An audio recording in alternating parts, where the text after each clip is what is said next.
Hi, everybody, and welcome back to Body Time. This is going public, and we're trying to get any kind of answers we can in this difficult time. It's almost now almost a month since this started. It's hard to believe. It seems like yesterday, so many ways. Seems like a year ago in so many other ways. But yeah, it's coming up on a month this next Sunday. We'll bring in the Director of Solid Waste, Mr. Clay Knockamp. Thanks for being here. And David Rome, of course, Terrebonne Parish Director of Public Works. So, guys, thanks for being here. I know there's a ton of questions everybody wants to ask you guys. I know New Orleans, we see the garbage pickup there, so that's solid waste. That's your department. Obviously, completely different things. Let's talk about solid waste. Where are we at as far as getting stuff out of people's yards and getting them out of the way, getting cleaned up? Well, for us, their household garbage, we on track. There may be a few areas that got accidentally missed and all, but we on regular collection. Everybody, except for where it was passable. Let me put it this way: where it was passable, everyone should have probably had about 3 going on 4 collections by now. Some areas did get left out inadvertently, and we're identifying them and getting it picked up. But for the most part, everybody's garbage is getting picked up. For us, the contractor, he's got all his labor under control. They back in town, they back working, so we're getting things done that way. If your garbage hadn't been picked up, you need to call our office and let us know about it so that we can put them on notice. And let's find out why they're not in that area and getting it picked up. Yeah, those guys have been great. They've been working on weekends. You those guys are here. You know, you're not expecting it. But I guess recovery debris is now the major issue, right? And a lot of people have trees down or other stuff from their house that they want to get picked up in their front yard. Yeah, this is highly regulated by FEMA, how we do the debris pickup. We are in the process of our first pass. When we started this on September 3rd, we started picking up debris. We had to go in and look at, we have 12 zones with 83 sub-zones in there so that we can get these trucks in. They have to go into a zone and stay in a zone, get it cleaned up, so they're not what they call cherry picking, going around getting the big loads and stuff, so we want to make sure. So what we did when we started, we had to go in areas that didn't have power lines down. They working in those areas. We also spread out. We have trucks in just about every area. We have 60 of these big double, 60 of the big black trucks riding, that's doing the debris. The state also has probably 20 to 30 trucks working in the parish. So there's a lot of these trucks working. As of yesterday afternoon, they picked up 373,000 cubic yards of debris. We still got a lot to go. It's just very touching on it. The other big thing that we need help from the public is trying to segregate their debris. We need the green waste put in an area. We need the electronics and large appliances, hazardous waste, construction debris, and household garbage.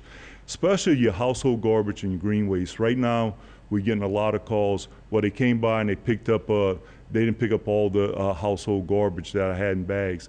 Well, it's hard to tell if they're on there. We have this thing with FEMA, it's called the black bag issue, where there's a lot of black bags. FEMA will not pay for those black bags to be picked up with the regular debris because they maybe it's got household waste in it or something other than storm debris. So we have a contract that eventually is going to go around and start picking up the black bags and getting them off the street. But if you have household garbage that's in it, you need to segregate it, get it away from your debris, put it next to your garbage can so that they can pick it up. We encourage people to try to use clear bags and all so that they can see what's in the bags and stuff. Because obviously these big black trucks are picking up mostly trees that are falling down. Right. And they can't put stuff that is hazardous because you said you got to reduce that, right? Right. The green waste, our trees and all, have to be reduced by 50%. So you got to make sure you got some clean trees when they go in. The first pass will be trees, and then as soon as they get the trees and stuff, then they'll come back and get fence boards and stuff like that. It's not considered green waste because it's got it's treated and it's got to be true green waste. So when we get them they get to the temporary debris sites, we are not burning. We have two options. One is to burn, but it's pretty high regulated for us how far you got to be from houses, and the other one is grinding, chipping. And so we are doing the grinding and chipping of all the green waste that come in. If you got metal and stuff, and it doesn't work. Right. So Those we all have go to different places. Right. So we got. Now, will eventually those big black trucks start coming get metal and everything? Yes, they. Or are they actually, doing it now, right? They're actually doing it now. They're doing their first pass as veg, and then they come back and do now the stuff that we are not picking up right now. We're not picking up the electronics, and we're not picking up the large appliances or the hazardous waste. Those things. So your refrigerators, those kind of things are going to stay out there. They need to, because we got another contract that we're going to activate to come in to get that stuff. We're trying to get the bulk of the stuff off the road right now, and that's mostly the trees. And I know what you were saying. Those trucks, as big as they are, fill up pretty quickly when you get a tall tree that's in there. yes.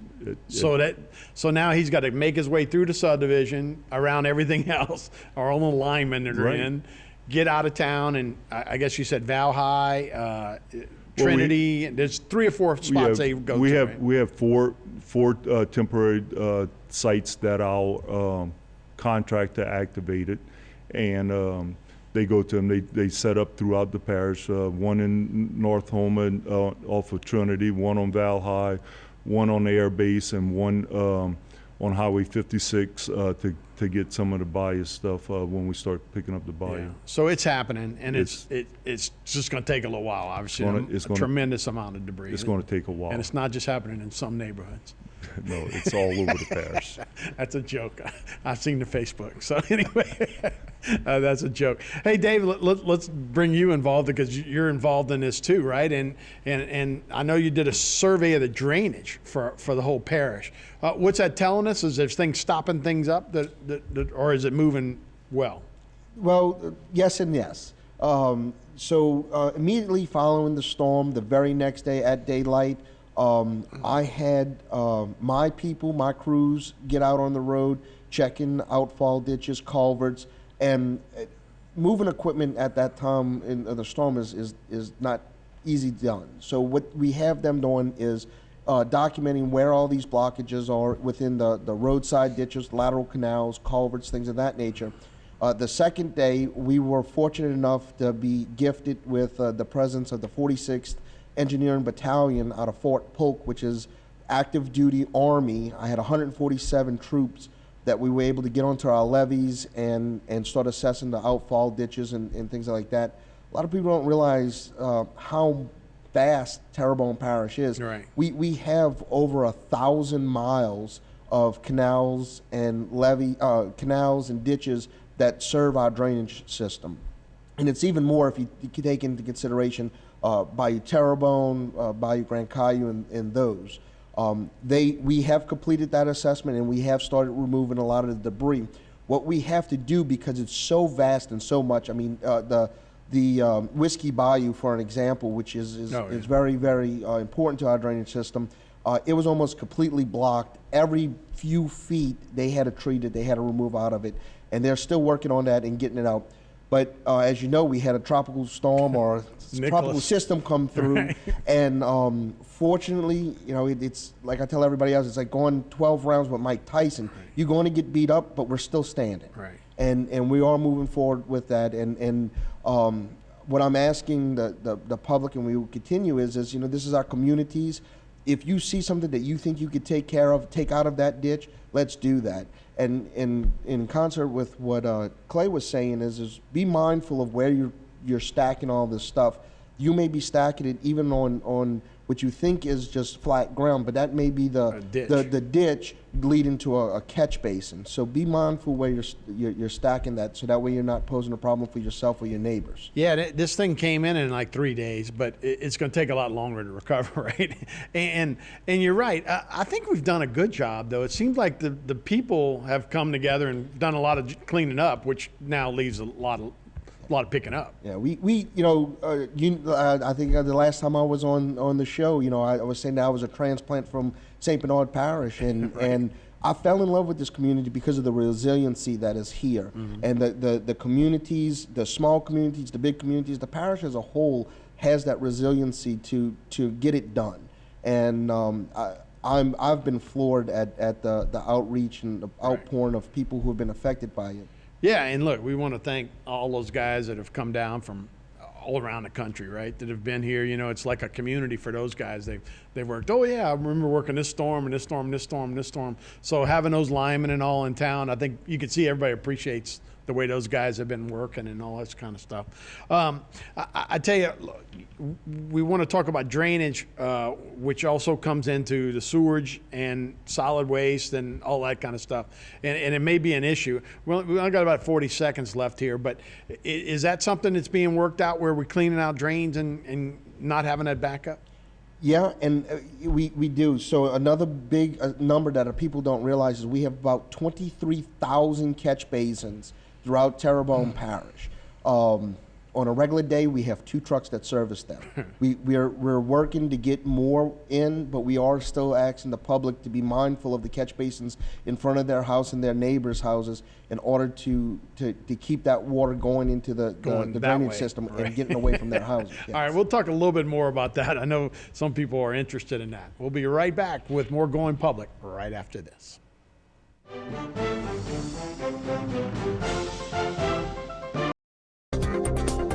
A new company with a lot of history. GIS Engineering has rapidly grown its brand around an experienced team of professionals. GIS Engineering is a full-service planning, engineering, procurement, and construction management company specializing in coastal protection and restoration, upstream and downstream industrial, and transportation infrastructure projects. Putting people first, GIS Engineering, a new company with a lot of history. Pelican Waste and Debris is your local company. We don't just work here, we live here and understand the unique challenges that face our region. Our commitment to our community and customers and love for Louisiana keeps us motivated. Pelican meets every residential and commercial service need, offering roll-off, front-load, and compactor services, ideal for hotels, restaurants, apartments, construction or industrial sites, and much more. We also make recycling simple and cost-efficient, offering single-stream recycling program options. We have set the highest standards for environmental protection, community engagement, and guaranteed client satisfaction. Visit pelicanwaste.net or call us at 985-873-9553 to save money with hassle-free service. Our team has over 100 years of experience, so we know how to make you happy. The sky is the limit, so fly with the Pelican. A new company with a lot of history. GIS Engineering has rapidly grown its brand around an experienced team of professionals. GIS Engineering is a full-service planning, engineering, procurement, and construction management company specializing in coastal protection and restoration, upstream and downstream industrial, and transportation infrastructure projects. Putting people first, GIS Engineering, a new company with a lot of history.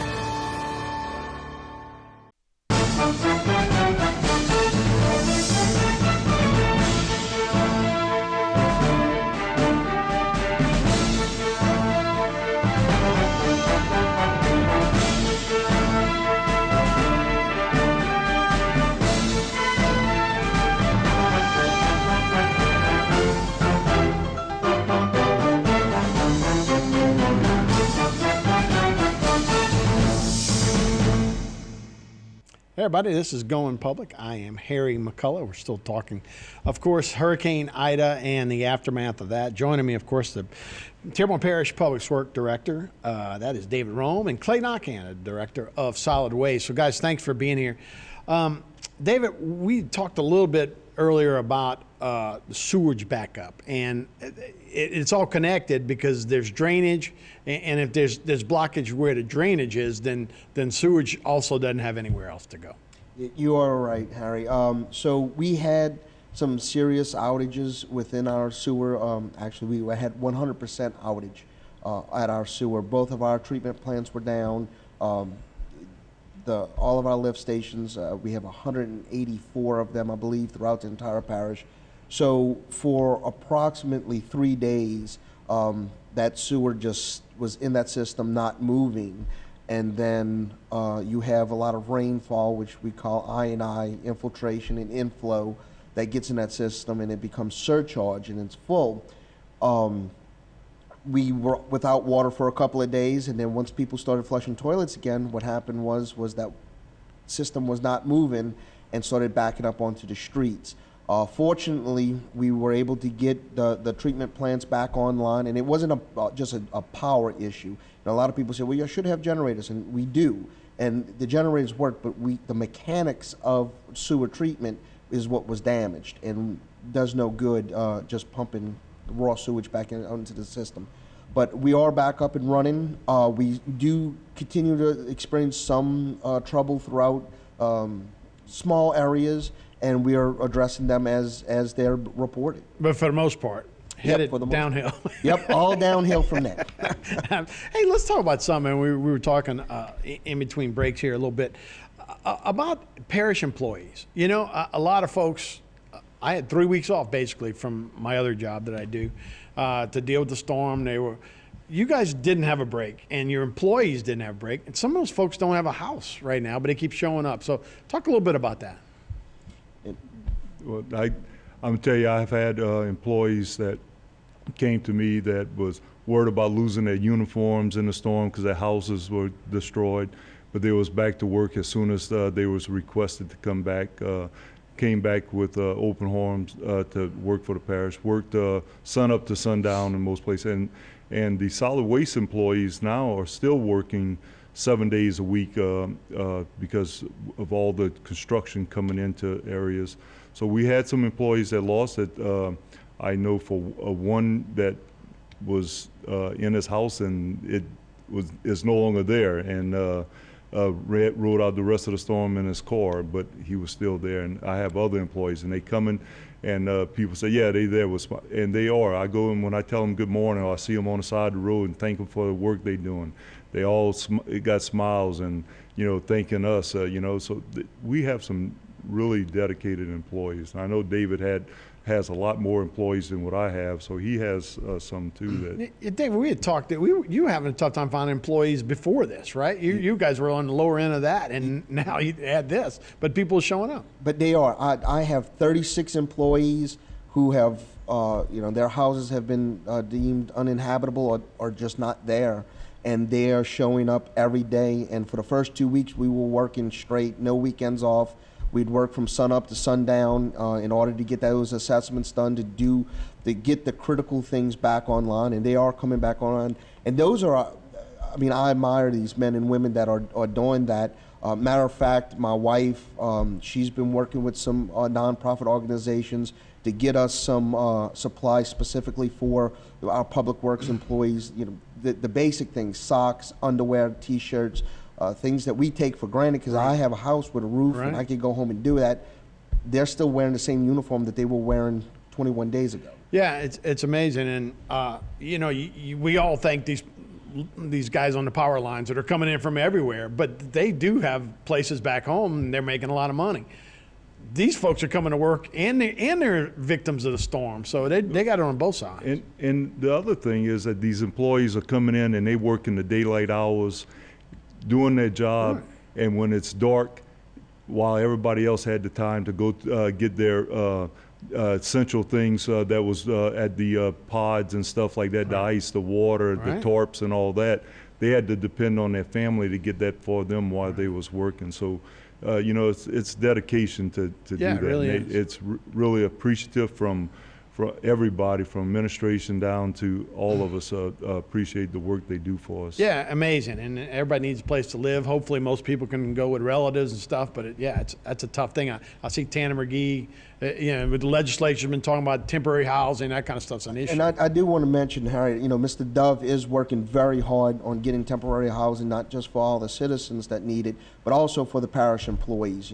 I've been privy to some of those conversations, and he's very passionate about getting, our employees back, because they're the ones who are going to help get this parish back on its feet. Yeah, no doubt. You forget about that sometimes. You think they're just working. They're living here too, for sure. Hey, down the bayou debris removal, we can talk a little bit more about that. it's they don't have power yet. So, you know, it's tough to have everybody down there at one time. Huh? Yeah, you know, if you've seen these big trucks, they're massive. They can't just back up on a dime, can't turn on a dime. And if they get caught up in down there in a roadblock where the power lines are down or something, and they get caught, they backing everything up even worse, and it's slowing your utilities from coming back on. The other thing is that they got a lot of low-hanging wires still. So if they don't see these wires and they pull them out of your house, if you didn't have the wire pulled out of your house and you didn't need to get an electrician, now you got to get an electrician. So we are very mindful of the people down there. We also there's people that still scavenging through the stuff looking for their belongings that they lost because they're scattered all over. Oh, yeah. So we're giving them time, and we will be down there. And we go down there, we're going to clean it all up. And the other thing that people have to be mindful of is that there's two operations going on. We have the parish operations that we take care of everything on parish roads and subdivisions, but the state, FEMA requires the state to take care of the state roads. So if you see Highway. Yeah, the state highway and 56, what's 24, coming, right, what's coming from those. So it's taking a little while, but we will be down there, and we're going to take care of everybody. Look, I've lived here all my life. I've been in public service for since out of high school, and I care about every place here, and we're going to get this parish back in where it was. Yeah, Clint, let's take another look at, they kind of want us to separate the FEMA for the pickup. Right. Which was also important, but also where you put this is also important, right? Yeah, you know, you need to be mindful of the fire hydrants, your water meter. These trucks can't see that. We deal with this on a year-round basis with our regular trucks. Need to look for the canopy of trees, where you're putting it at, that if these trucks can reach it. Power lines, you can't be right underneath the power lines. These trucks hit these power lines that could cause life injuries to them and more power outage. You need to look for the phone pedestals. If you have underground utilities, look for the electrical boxes that's set on the ground. Don't put nothing there, because when they go there, they're not going to see it, and these things are very powerful, and they grab it, it's coming out of the ground, and you're out of utility. Right, it's a big scoop. It's a big Right. scoop that they use, and if you put all your stuff right around, you know, the telephone or whatever it is, Right. they can't see it. Right, and you know, up against your mailbox, if you're putting it, well, it's a foot away from our mailbox, but when that scoop goes and it grabs that, whatever's in that area, it's going to line it up with the same line of the scoop, and it's going to swing it, and it can break your mailbox. It could, you know, parking your vehicles. If you got debris, try to make sure because they are working from sun up to sundown. So they drive there and it's car there, they don't have time to go knock and actually to move it. They're going to move on to the next one. Right. We have any idea how long we're looking at for recovery? I mean, I know it's hard I'm to looking say. anywhere. Our first pass should be finished in 2 months or so. But we're going to make several passes because people are going to continue working on their yard and cleaning. We're probably looking at anywhere from a year to 18 months that we can say. If you look back at Lake Charles right now, they're still doing pickup in Lake Charles and all from over a year ago. It's going to take some time. You're going to see some real good improvements in some areas. Some areas is going to be a little slower, just depending on the. Right. And I don't have to tell y'all, we're still in hurricane season. Yeah. Yeah, that's not I don't like to mentioned talk that, Harry. about it, right? You know, but I mean, Lake Charles got hit by 2 of them last year. Right. You know, so I don't want to start that. But yeah, what can we do in hurricane season, Dave, to make sure that we're ready? And you know, Well, you know, I think living in Terrebonne Parish, inherently you are taught the basics of what to do during, you know, prepare for a storm. It's a little different once you get hit, and then you still have to stay prepared. You know, make sure you have your provisions ready, make sure your medicines, things of that nature. And then from, you know, a public works standpoint, be mindful of your property, of your neighbor's property, and where that debris is being placed. And if you can go out there and pick up some shingles off of a catch basin, you might just save your just help entire out. neighborhood. Right. Yeah, it could sure help out. So do we know how much of the parish, we don't know exactly how much of the parish has power now. I don't know. Or utilities, internet, that kind of stuff. I know each day is a little bit better than the day Right, before. right. And Right, I like I think- say, all you got to do is look at all these trucks that are driving up and down. There's people here working on it, right? Right. Those guys ain't coming in for tourism, you know. Well, guys, thank you. I know it's been a trying time. Appreciate you guys' service. Like I said, I had time off, you know, but you guys have been working the whole time. So thank y'all so much for being here. Thank you, Harry. All right, that is going public. We'll be back more right after this.